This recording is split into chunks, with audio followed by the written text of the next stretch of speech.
کاملیت پہ لاکھوں سلام. اللہ تعالیٰ ان کی مرقد پر رحمت نازل فرمائے. یہ ابوبکر صدیق ہیں کہ دنیا کے اندر کوئی مسلمان جو مسلمان ہے وہ ان کو کبھی بھول نہیں سکتا. انہوں نے حضرت عمر کو اپنا خلیفہ نامزد فرمایا. عمر جن کو فاروق اعظم بھی کہا جاتا ہے. چاہتا ہوں کہ تھوڑا ذکر ان کا بھی آج ہو جائے. اللہ تعالیٰ قبول فرما لے. ہو گیا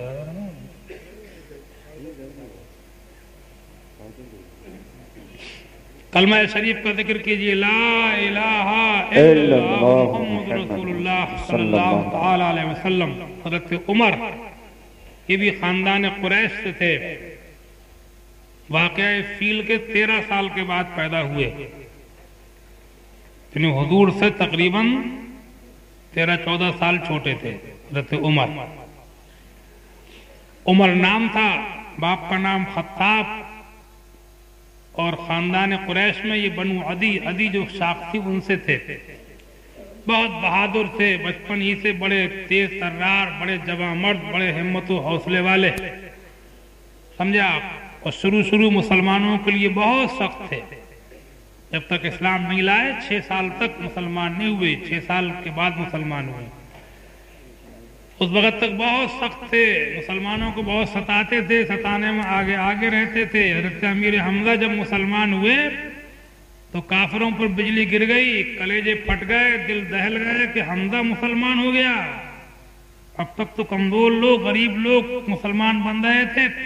اب حمزہ جیسا پہلوان مسلمان ہو گیا. اب تک تو ہم سمجھ رہے تھے کہ ہنسی کھیل ہے، جب چاہیں گے ختم کر دیں گے.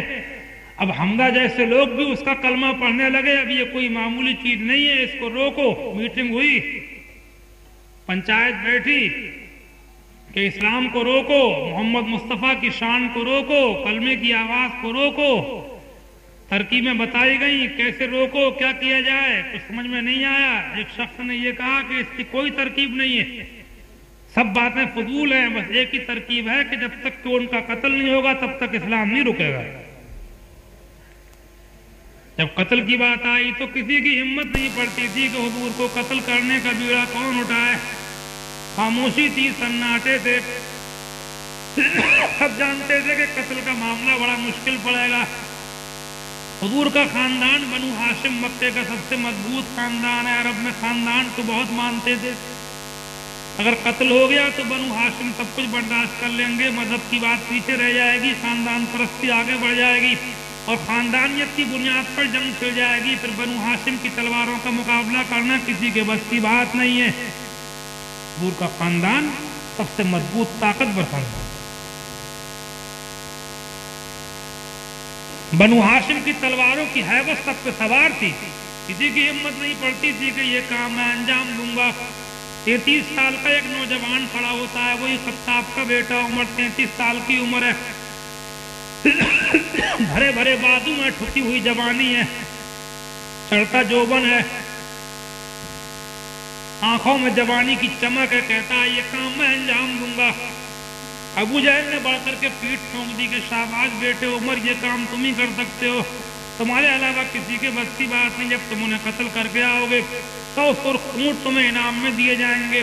عمر چلے حضور کو قتل کرنے کے ارادے سے تلوار لے کر کے. آنکھوں سے آنکھیں سرخ سرخ ہو رہی تھی. راستے میں ایک نو مسلم ملے.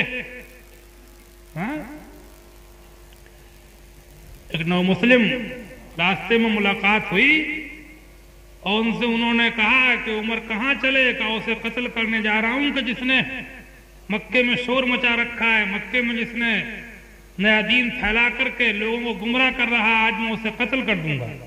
کیا نام تھا ان کا؟ راستے میں ملے تھے. کلمہ شریف کا ذکر کیجئے. لا الہ الا اللہ محمد رسول اللہ صلی اللہ تعالی علیہ وسلم. نعیم بن عبداللہ. نعیم سے ملاقات ہوئی. کہا کہاں چلے گا؟ قتل کرنے جا رہا ہوں اس کو جس نے مکے میں یہ فتنے پھیلا رکھے ہیں، گھر گھر جھگڑے پھیلا دی ہیں. جو اس کا ہو جاتا ہے وہ اسی کا ہو جاتا ہے. کسی کی مانتا ہی نہیں ہے. غلام اس کا کلمہ پڑھ لیتے ہیں، کتنا ہی مارو اس کی بات کو چھوڑنا نہیں چاہتے. औलाद कलमा पढ़ लेती है तो माँ बाप को छोड़ सकती है, मैं उसको नहीं छोड़ सकती। आज मैं उसे कत्ल करके इस फितने को खत्म कर दूंगा। नुआइम कहते हैं कि तुम उन्हें कत्ल तो कर दोगे, मगर ये खबर है कि बनु हाशिम की तलवारों का मुकाबला कर लोगे। बनु हाशिम की तलवारों की झोंक कैसे रोकोगे? कत्ल के बाद खानदान की बात पैदा हो जाएगी, खानदान परस्ती की बुनियाद पर झगड़ा होगा, तो बनु हाशिम का मुकाबला करना तुम्हारे बस की बात नहीं है। उमर को ये बात नागवार लगी। उमर कहते हैं कि तुम ऐसा लगता है कि तुम भी उसी का कलमा पढ़ चुके हो, तुम उसी की बातें कर रहे हो, मुझको तुम डरा रहे हो, मुझको मेरे दिल में घबराहट पैदा करना चाहते हो। नुआइम कहते हैं कि हाँ बेशक मैं भी मुसलमान हो गया हूं। सुभान अल्लाह। मैं भी मुसलमान हो गया।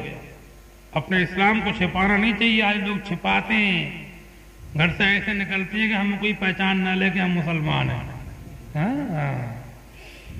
समझे?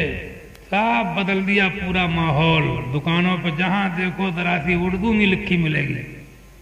अरे दुकानों के बोर्डों पर उर्दू लिखा करो। हिंदी अंग्रेजी को मना नहीं करता हूं, थोड़ी उर्दू भी लिखो। अपने आप को खुद क्यों मिटा रहे? कौन सा ग्राहक ऐसा है कि उर्दू देख के लौट जाएगा? मुझे ये बता दो आज। फिर कह रहे हो कि हम गिर रहे हैं, कि हम हिंदू मार रहे हैं, कि सिख मार रहे हैं। कोई नहीं मार जाए, खुद ही मर रहे हो। मुझसे खुद मर रहे हो, साफ कह के जा रहा हूं। न बता दो मुझे एक आध ग्राहक ऐसा जो उर्दू देख के लौट जाए। पता नहीं क्या हो गया। अपनी तहजीब खुद ही मिटा रहे हैं। अपने पर्सनल काम, चलो दफ्तरों ऑफिसों को तुम जानो, जो अपने जाती काम है, पर्सनल काम है, तो उनको तो उर्दू इस्तेमाल करो। उसमें क्या मुसीबत है? तो शादी के नोते लिखने बैठा तो बंदी हिंदी चल रही है। शादी लड़का भी मुसलमान, लड़की मुसलमान, सब बारात मुसलमान, यहां पे उर्दू कौन नहीं लिख रहे हो? मुझे बताओ कौन सी मुसीबत आ रही है? शादी कार्ड छप रहा है तो अंग्रेजी में छप रहा है, दुकान पर लिख के जा रही है तो जरा सी उर्दू में लग रहा है। सीधी सीधी बात कह दी है। दादा कहने का इस टाइम मौका नहीं है। कोई नहीं मार रहा, कोई नहीं मिटा रहा, मुसलमान खुद ही मिट गया। सीधी सीधी बात। बुद्धि लगाता भरी लगे। इन कामों में कोई परेशानी नहीं है, वो तो करो कम से कम। बातें तो करी जा रही हैं उन लोगों की जिन्होंने बड़ी बड़ी परेशानियां उठाई अपनी तहजीब के लिए, और यहाँ कोई परेशानी भी नहीं है, फिर भी तहजीब अपनी मिटा चले जा रहे हैं। समझा? घर से ऐसे निकलो कि कोई देखे तो कहे कि हाँ मुसलमान है।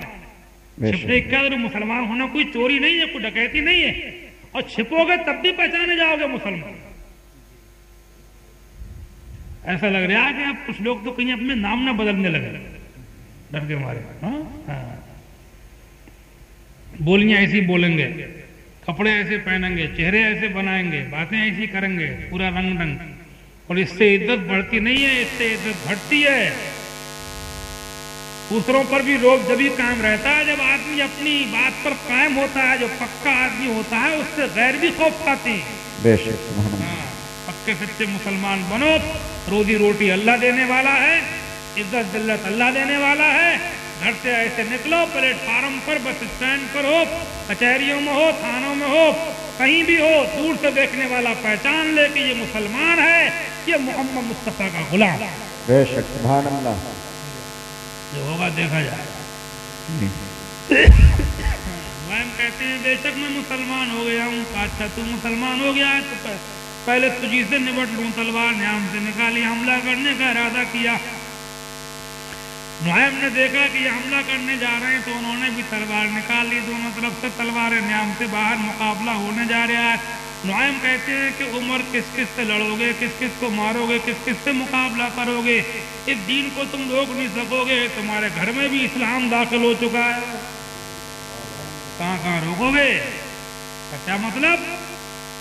तुम्हारे वो चचादाद भाई सईद, तेरे भाई भी थे, बहनोई भी थे, वो तुम्हारे बहनोई है, तुम्हारे चचेरे भाई सईद और वो तुम्हारी बहन फातिमा बिन्ते खत्ताब दोनों मुसलमान हो गए हैं। बिजली गिर गई, कलेजा फट गया, मेरे घर में मोहम्मद का नाम हो गया। समझा? का सही बात, का सही बात। अच्छा ये बात है तो पहले उन्हीं से निपटूंगा। बहन बहनोई के घर की तरफ को चल दिए। दरवाजे पे जाके खड़े हुए, कुंडी अंदर से लगी हुई थी, दोनों मियाँ बीवी। حضرت خباب ایک قدیم صحابی تھے، پہلے کے مسلمان تھے، ان سے قرآن کی آیتیں یاد کر رہے تھے. دونوں میاں بیوی کنڈی لگائے ہوئے تھے، اندر سے دروازے بند رہتے تھے، کافروں کے دھمکنے کے خطرے لگے رہتے تھے. عمر نے جا کر کے دروازے پہ کھڑے ہو کر کے پہلے خوب سن لیا، پھر دروازے پہ دستک دی، ہاتھ مارا. بہن نے دروازہ کھولا، کہا کون؟ کا میں خطاب کا بیٹا عمر. دروازہ کھول، اندر داخل ہوئے. پوچھنے لگے کہ تم لوگ کیا پڑھ رہے تھے؟ بہن خاموش، بہن وہی خاموش. خباب تو چھپ گئے بیچارے، کہ تیز آدمی سے ذرا اجٹ کے سمجھے کون جھگڑا ان سے مول لے، تو وہ تو چھپ گئے کہ پڑھا رہے.